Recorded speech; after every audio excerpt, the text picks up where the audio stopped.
And that is the burden now on the capacity of us, but also the capacity of the most vulnerable.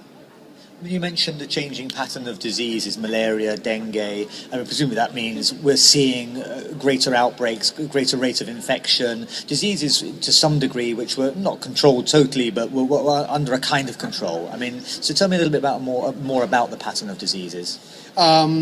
Take cholera, for example. I mean, that's a pattern we've been seeing increasing in relation to floods. I mean, whenever we have flood emergencies, especially in Africa, then we end up with a cholera outbreak.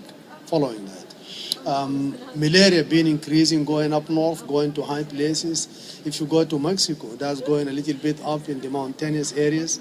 Same in Africa is now moving northward, and that was not witnessed by us in the past. So changing patterns of disease in terms of the increasing number of cases we are handling on the ground, but also the increasing changing zones and areas for these diseases, getting out from the normal areas where we used to get them. You mentioned the international media often not covering this situation. I mean, we just had this typhoon this week in the Philippines. It gets a lot of coverage when the typhoon hits, but then afterwards we tend to hear very little.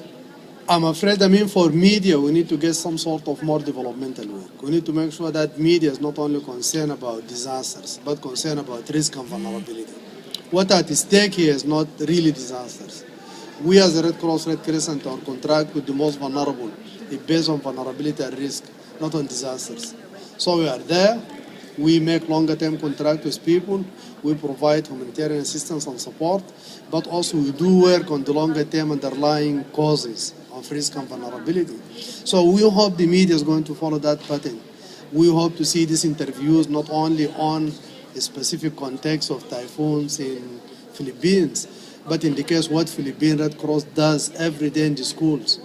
Every day in the school, Philippine Red Cross do education and public awareness with children to let them grow the culture of safety, the culture of resilience, the culture of risk reduction, and that is what's important for us.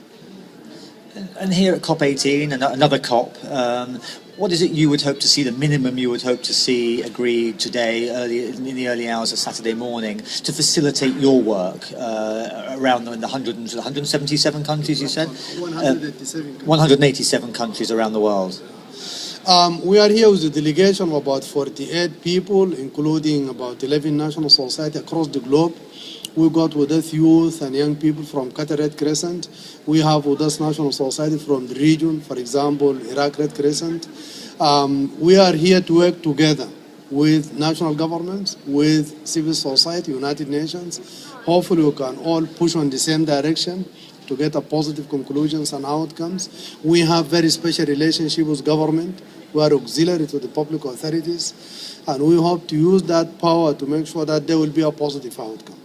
Positive outcome in terms of no gap in Kyoto Protocol and second period.